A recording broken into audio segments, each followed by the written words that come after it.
Welcome to the Dark Side of Therapy. This is Eric Nance, and tonight is a very special night because I have a huge interest in talking to people that aren't necessarily mental health people. And I have an interest in talking and understanding how I talk too. And so Dr. Laura Sicola is joining me tonight, founder of Vocal Impact Productions and somebody who I find highly entertaining. And so thank you so much for coming on the show tonight. No, it's a pleasure to be here. Thank you for the invitation. I have to tell you how I first discovered you, Laura. And I was driving back from a training in St. Cloud, Minnesota, and I'm always looking for podcasts and YouTube videos on leadership. And then I came across How to Sound Like a Leader. I said, well, this could be interesting. And two things struck me immediately. Number one, you had total control of the audience, which was to me very impressive. And then you mentioned the term upspeak. Because you're talking about my TED Talk that you stumbled upon during this very long drive, okay? Yes. And I thought for the longest time, I've wondered what that is. And then you called it high-rise terminal. And I said, yeah, there it is. Because I have a hard time with it. I just never had a name for it. So thank you for giving me a name to that. Yep, and number two, yeah, your Fran Drescher impression was spot on. So that also really caught me. I am going to venture that you love words and language and the way that people talk and how it all goes together. And if that is true, Laura, how did you come to find passion in doing this kind of work? I think I've always been fascinated by languages in general. You know, from the time I was probably 5 or 6 and, being raised in a monolingual English household, but with a grandmother who was from Chile, who would occasionally come to visit over the holidays. And I remember watching her on the telephone, calling her siblings back in Santiago and just being fascinated by this magic that seemed to happen where she'd open her mouth and sounds would come out that I did not understand, but apparently somebody else did. And then they'd make other weird sounds back and she seemed to understand that. And I think the first goal I ever set out of sheer envy was I want to know grandma's superpower, otherwise known as Spanish. And I did finally achieve that goal. But nevertheless, I think that those kinds of early memories really triggered it. And it's just always been a fascination with trying to understand, well, the need to be understood. Yes. I think every kid has that to some extent, and the need to understand others. And it just became kind of an obsession. Wow. Let me ask you this. So in a world where I think attention spans are getting worse. Absolutely. Because we're doing so many things. And in fact, they say the word multitask doesn't even exist because you can't be tasking.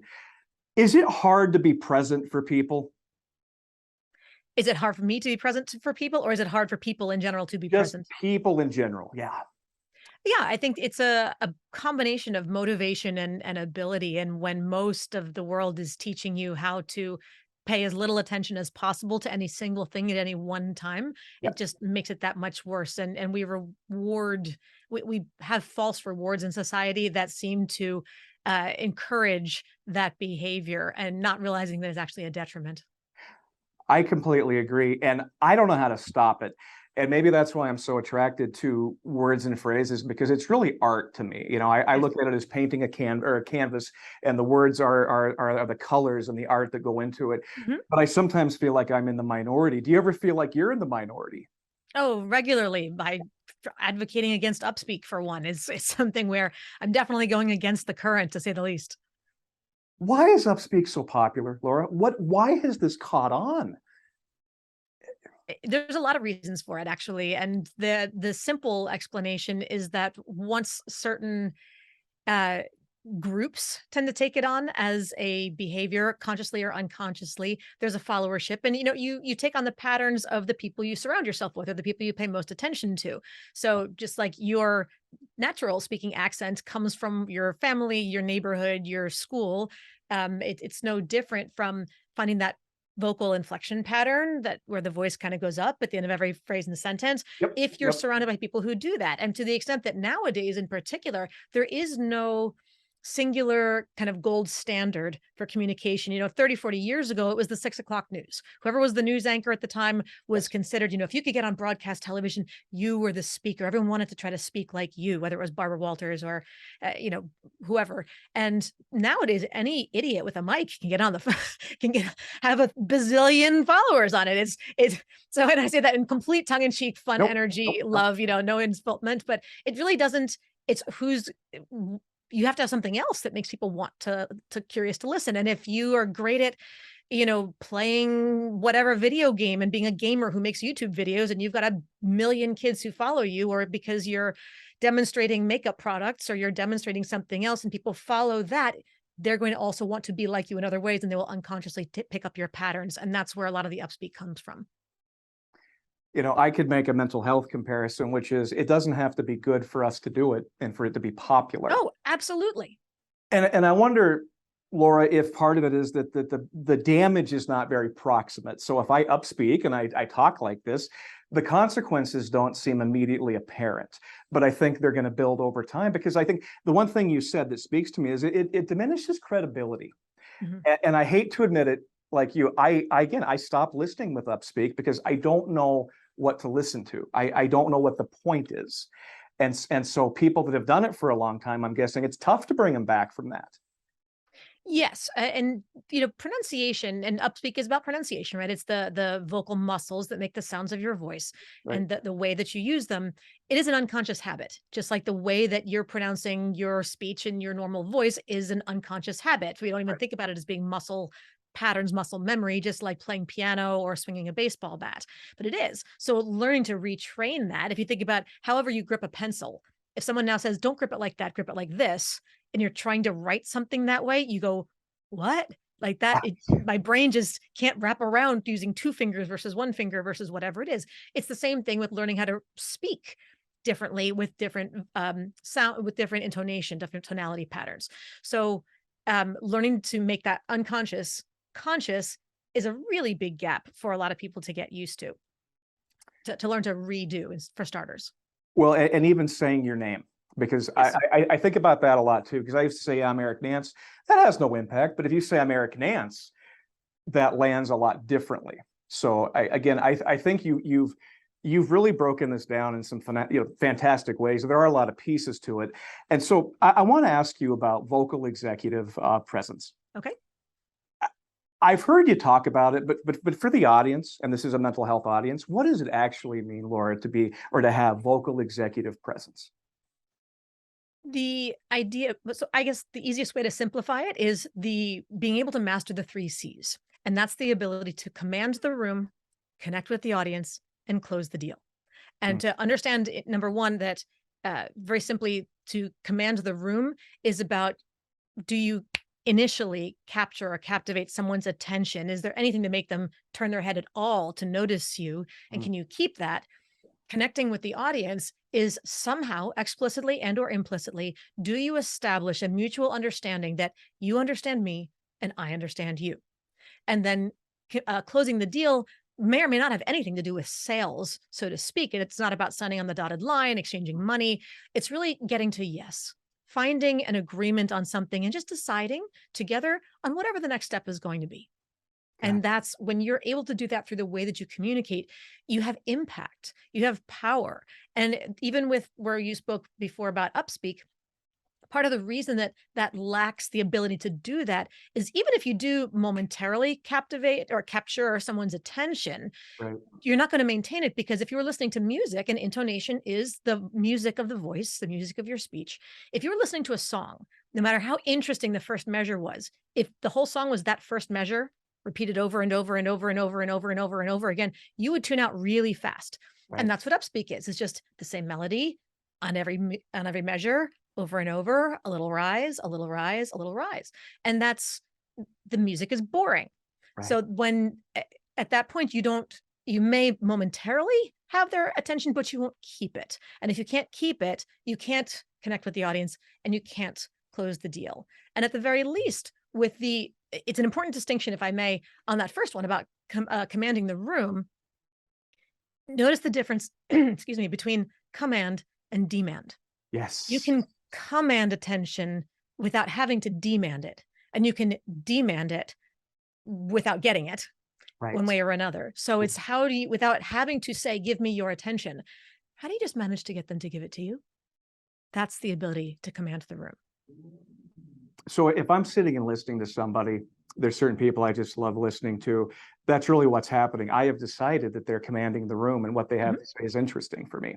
where Yes. other people, I tune out after 2 seconds because it's just not very interesting, or they haven't commanded me into influence, I suppose is probably the right term.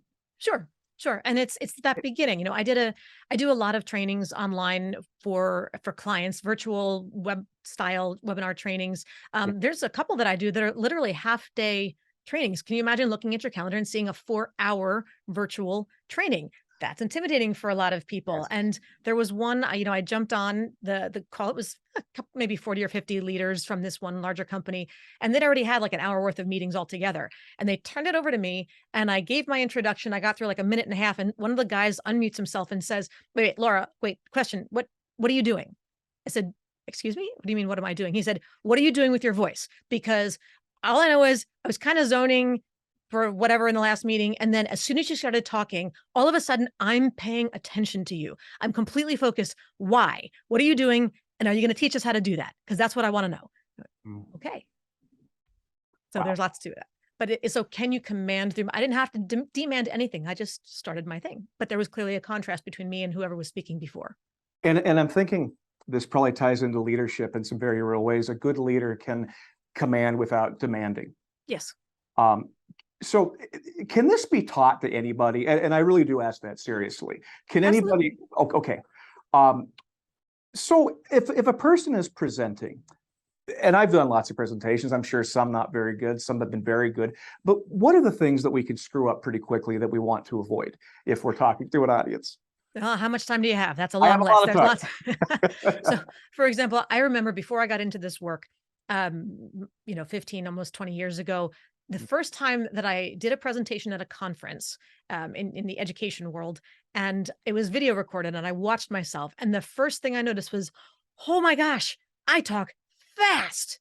And I mean, I know I'm a Jersey Italian, and if I'm caffeinated on top of it, I know I'm already like genetically predisposed to talking at twice the speed of light when I get going. Yep. But this was ridiculous. And I know my brain was stuck in the space where so many other presenters are, conference or just in a regular Monday meeting or whatever it is, which is, oh my gosh, I have so much to get through and I only have this much time and I have to make sure I pack it with as much information and value as possible.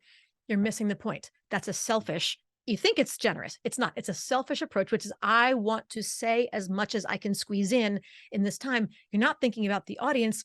What can they process in this amount of time? If you don't breathe for 30 minutes and attempt to smash in as much content as possible, it doesn't matter that you said everything you wanted. They didn't hear or process, much less retain almost anything. So 90% of what you said was wasted. I'd rather give them half the amount of content, knowing that they're going to understand and retain the vast majority. Isn't that a greater value overall? So that's a huge mistake that most people make. Way too much stuff in way too little time and thinking that as long as you beat the clock, you are successful. Absolutely wrong standard of measurement. So what is the research saying about the average attention span these days? Because I hear different stuff. Oh, you got 15 minutes, you got 15 seconds. I don't know. But what is the research suggesting? How long can we, grab people's attention? I'm going to toss research for the moment because I think more important than research is context. Who's your audience? Yeah. Is it in a meeting? Is it on a webinar? Is it on TikTok? Right. On TikTok, the average video is about 15 to 30 seconds. Right. Longer than that, they're just not interested. They're going to flip to the next video. In a meeting, it may also be 15 to 30 seconds if you're really boring. And if they're used to meetings that are, always on the calendar, but rarely of substance, you have to fight just to get them to pay attention in the first place. Then again, I had 4 hours. And at the end of those 4 hours, where the one guy I told you about to, interrupted me right off the bat, someone else, when we were debriefing at the end of the 4 hours, my favorite complaint ever, she said, Laura, I got to tell you, I'm a little annoyed with you. And I said, really, why is that? She said, because when I got here this morning and I looked at my calendar and I saw a 4-hour virtual training, I made myself a whole to-do list of stuff I was supposed to get done while multitasking. But this was actually so interesting and so useful that I paid attention to the whole damn thing. Now, when am I supposed to get this stuff done? You robbed her of her productivity. I did. I actually had the audacity to be useful and interesting at the same time. How dare I? How dare you be interesting and engaging? Okay, that is really good to know. So yeah, context specific. And I think maybe generationally specific too, because I come from a generation where I feel like our attention spans are a bit longer, but I like that you said that. It depends on the audience. I want to ask you too about this. I saw you an interview you did. I forgot the name of the interviewer, but I believe, and I'm kind of paraphrasing, that how the audience perceives you in so many cases initially is how they're going to perceive you much of the rest of the presentation or training. Is that accurate? Yes and no. So I think Mhm. what we're referring to is what I like to refer to as the 60 to 60 rule, Okay. which is if you're presenting for an hour, let's say running a training, a meeting, whatever it is, or giving a talk at a conference, the first minute Hmm. is mission critical because in the first 60 seconds, you're going to set the audience's expectation for the value you're going to bring to the next 60 minutes. Okay. So where that's particularly relevant, if somebody gets up there and right away they start with this talk and this voice, no matter what content is, Yep. instantly you go, oh, this is going to be painful. I'm going to watch Uh-huh. the clock go backwards. So you've already made their brain kick right into, okay, how can I entertain myself? I think let me get my phone. Let me make sure my email's ready to go. Let me make sure I can turn my camera off so I can go walk the dog and come back in 20 minutes and do whatever else it is. So you set their expectation. Whereas again, for that earlier experience, that earlier example I gave, in the first minute, I made the guy go, wow, oh my gosh, what's going on here? Let me Right. zero right in. He had massive expectations set for the exciting quality of what the experience he anticipated coming up based on that very, very first minute. So where that's valuable as an application is if you know that, for example, you're someone who maybe gets a little nervous Right. prior to presenting, if whether in, we're going to use the word presentation in a super broad Sure. context, right? Sure. Whatever it Sure. happens to be, at the beginning of something, you get the butterflies in your stomach that can be really scary. Yes. If you don't have time to rehearse the whole thing, 20 minutes, half an hour longer, rehearse the first 1 to 2 minutes Mhm. because most people who do have those nerves also say to me, the first couple of minutes are the worst. That's when I'm a hot mess. I'm all nervous, but then eventually I get into my groove and then I'm fine. So, how do we jump from before we start to the I'm fine and skip over that hot mess couple of first minutes of butterflies? Rehearse the first couple of minutes until you feel like, all right, I know what I want to say. I'm comfortable with it. It rolls off my tongue. I feel like this is clear, concise, solid. That's good. Then, when you have to start the presentation of whatever it is, Mhm. those first couple of minutes, there's confidence in what you want to say, how you want to say it. You're good. And so you kind of smooth over that on ramp. There's no potholes anymore and you go Right. right to your confidence space. So that's 60 to 60 rule. And that's, I mentioned that in my book and a couple of other places, Right. is a super easy way to kind of shortcut the practice and gain confidence. I like that. So if I'm scared, hope is not lost. Oh, never, never lost. Absolutely not. Wonderful. And here's another piece. Please. The goal, if you do have those butterflies in your stomach, you never need the goal is not to get rid of them. You don't want to kill the butterflies. Dead butterflies are not good, but we do not want to let them overrun the farm. So the question is, how do we turn the butterflies into allies? And the idea is nobody, and you in the world of psychology and mental health probably can talk better to this than I can, but your body doesn't know the difference. Your brain doesn't know the difference between adrenaline that is because you're nervous and adrenaline because you're excited. So Oh, when you feel that kicking in, if you go down the death spiral of what if questions, oh my gosh, I'm so nervous. What if I do this? What if I do that? You're just going to make it worse. You're going to kick up more adrenaline that's going to make your fight or flight reflex go into overdrive. Whereas if you go, okay, I'm feeling it, but it's because I'm excited. This is a great opportunity. I really want to have an impact on people. I want to make a difference and help people. This is super. It may lead to other things. I know I can do this. I'm excited. I'm excited. It allows you to sort of corral the butterflies. The day that you feel no butterflies is the day that you stopped caring. That's the day it's time to find a new job. it's a great point. You just said the best quote about the butterflies. Luckily, we have this recorded because I need to read it again. Um, I find that's true because I get a little nervous before I present. But once I'm on the on ramp, I think you referred to, I'm fine. It's just getting there. Yep. But I've heard that public speaking is so terrifying for people. For various reasons. I think because we don't want to look stupid or we don't want to, flub up because you have a whole audience for that. But Sure. I found audiences are fairly forgiving too. If you get right back on, Yes. Well, it's not too bad. But and here's the thing, it was Seinfeld, I think, who said that if what is it? The first, even more than death, the most common fear is public speaking, which means Yes. at any given funeral, 4 out of 5 people would rather be in the coffin than giving the eulogy. That's right.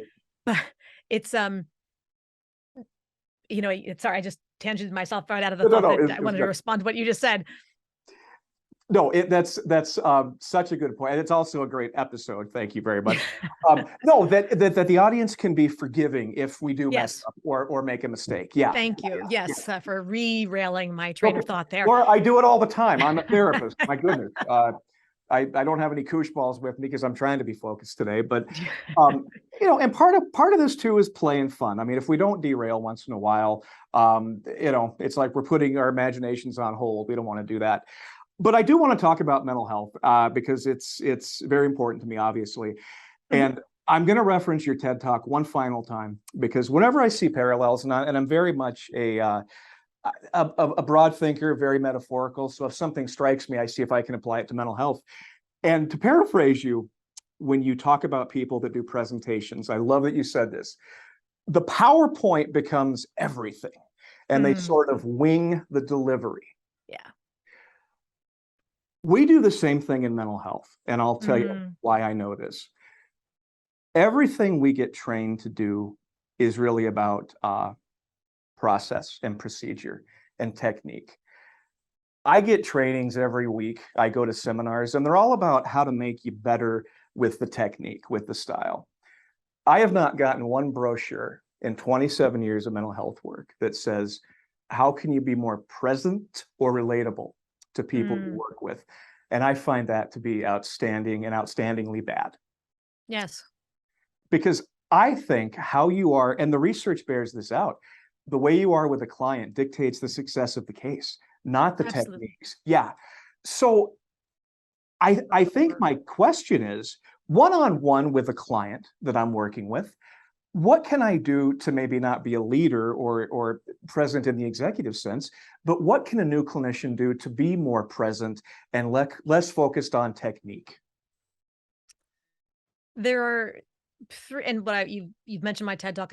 I address it in there. I address it in the book, but really, it's about the alignment in your words, your voice, and your body language, and how well those three pieces gel to reflect the qualities that you want that client to see in you in the moment. So if you want them to see you as being compassionate or patient or interested or authoritative or Right. whatever you think they need to recognize in you for them to be open to you, for them to let their guard down, for them to trust taking your advice, whatever it happens to be, you have to think to that person, what would authoritative or what would patient sound like Mm-hmm.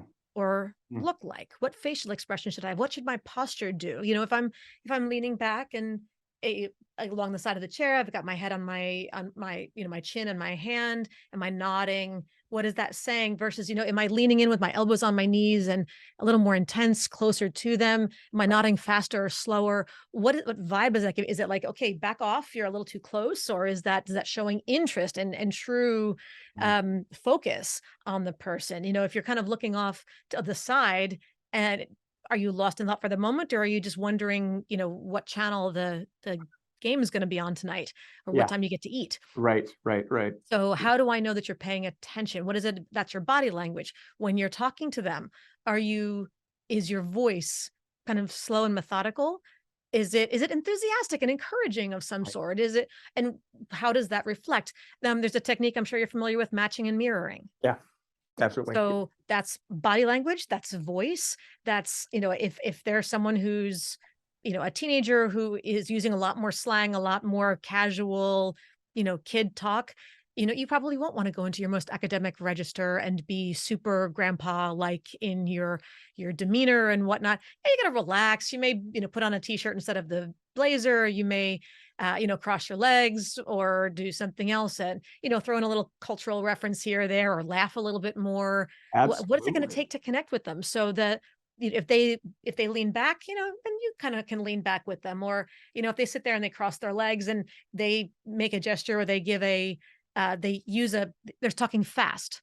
Mm. as we're talking, then maybe you can respond quickly to match that energy versus, if they're kind of hesitant as they're Right, sharing right. certain things and their voice is a little like they're not quite ready to let it all out, then, when you respond, you may want to follow suit and just show them that you're okay with that. They'll feel that connection. That's the matching and mirroring.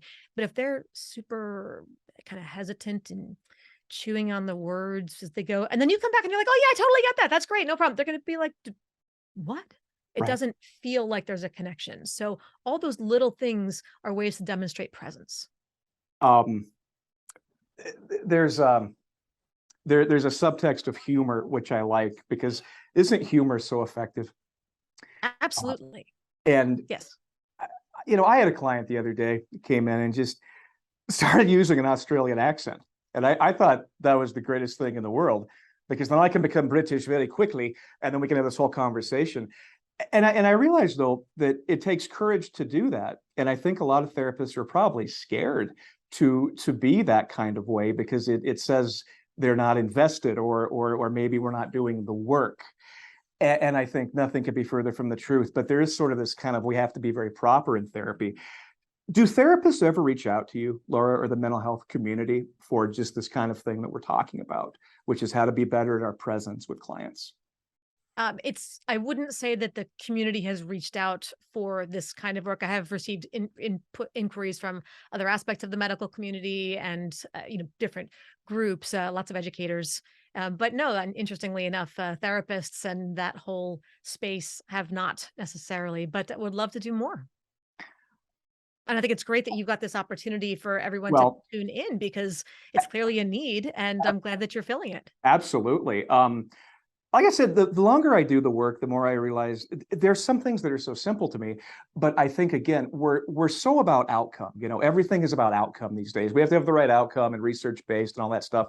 And I'm thinking if we can't sit and connect with a person, none of that really matters. Yes. And so to talk with somebody like you that gets it, it is powerful because I want the upcoming clinicians to get it because I guarantee a lot of them don't even know this exists because their goal is let's throw some cognitive behavioral therapy at you and hope for the best. Let's hope they get better. And the client really feels no connection. And I tell me if this is true. If you feel inspired by somebody, you're probably more apt to follow through on what they're suggesting to you. Sure. Yeah. And frankly, if you like them. And if you like them. 'Cause if you don't like them, you're sure as heck not gonna follow their advice. Absolutely. Again, it sounds so simple, doesn't it? It does, and I think, we mentioned before the use of humor and the resistance, the fear of implementing humor. As far as being prim and proper and whatever else, we don't wanna be improper. We don't Right, wanna be unprofessional or in the sense of inappropriately so, but right. within the context of the profession of whatever your role is, there's always a space for humor. There's always a space to let personality come through. And this is a topic that I've been addressing more and more in the kind of corporate executive world.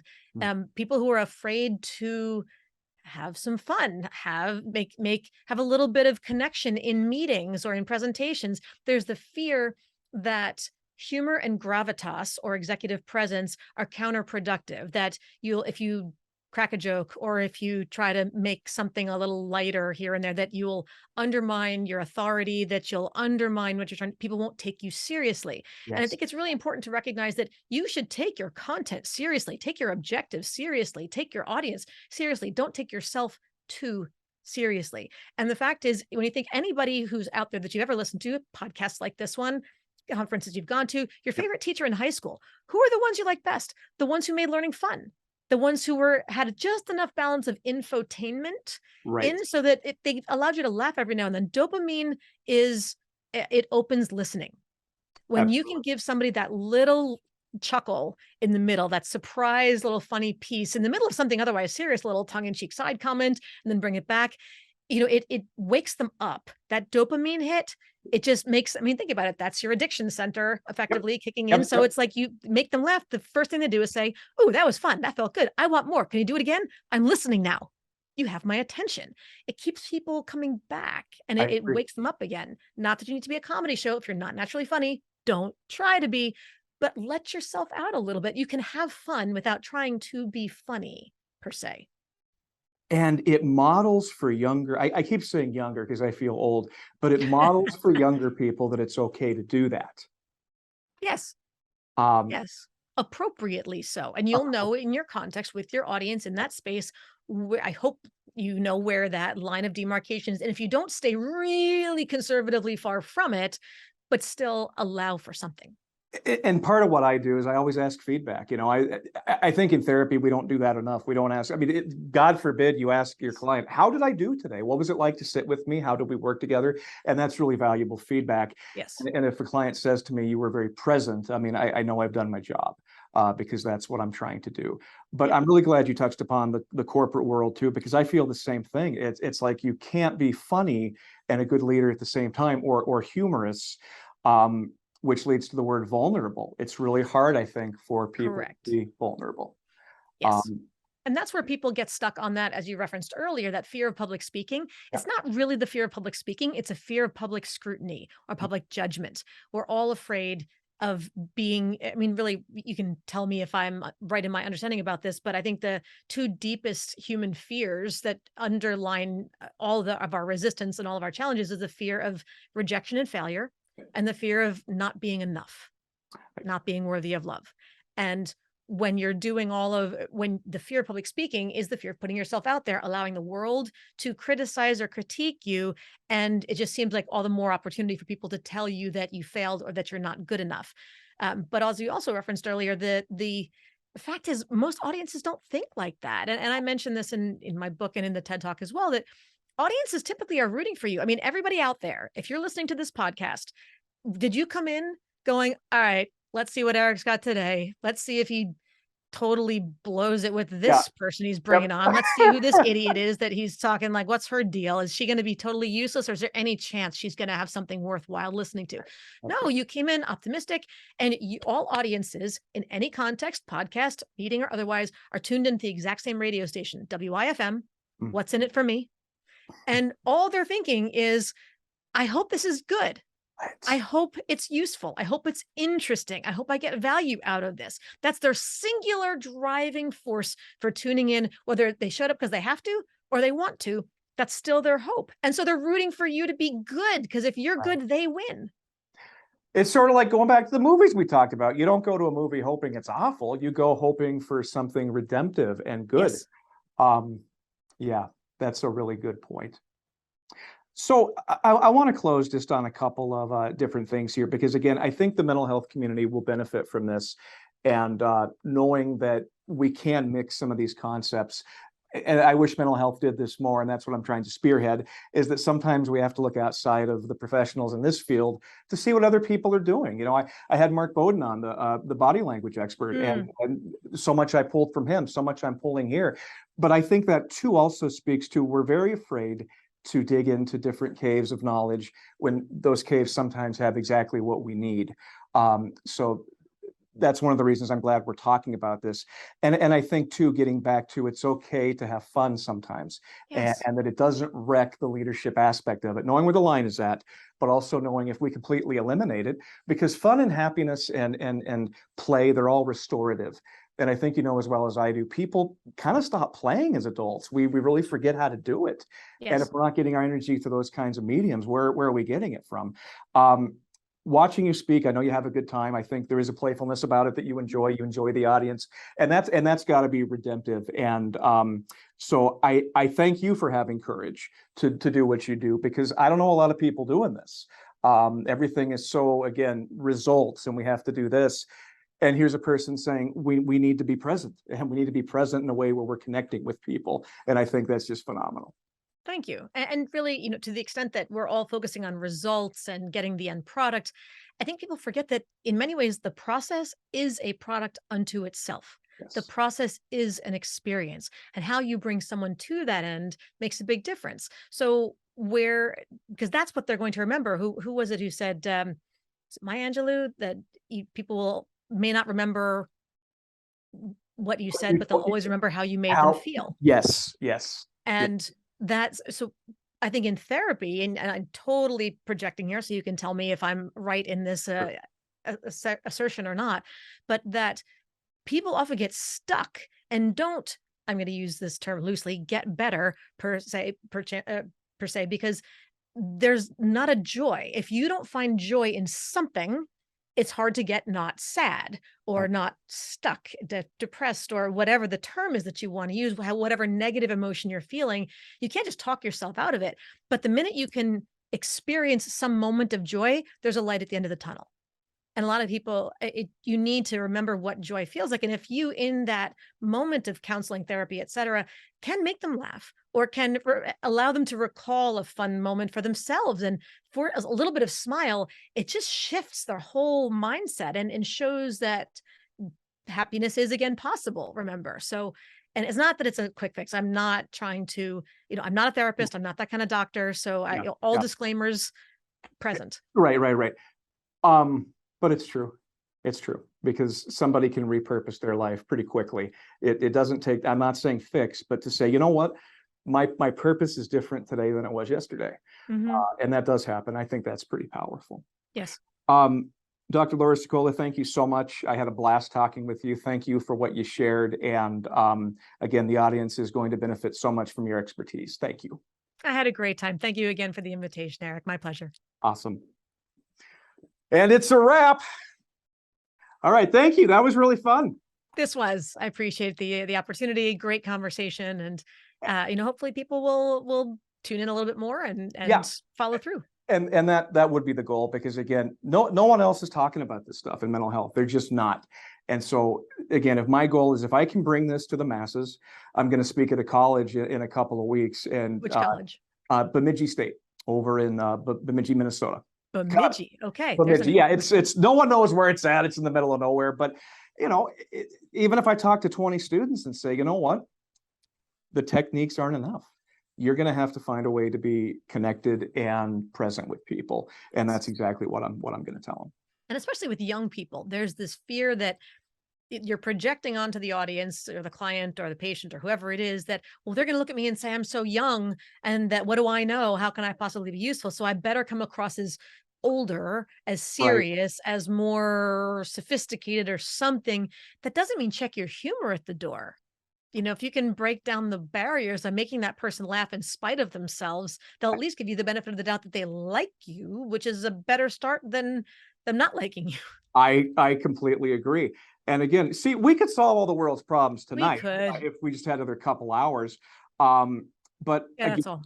we're both on good missions, and I appreciate what you do. And again, just thank you so much for coming on, Laura. I really appreciate it.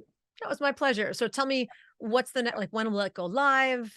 Did I send you what you need, headshot or bio or Yeah, we're all links or good. something? I think we're going to put it on in 2 weeks from today, and then I Okay. can send you the link. And yeah, I think we're looking at about 2 weeks. And so I'll have it on my YouTube channel, on my LinkedIn, and then again, however you want to use it, you absolutely can.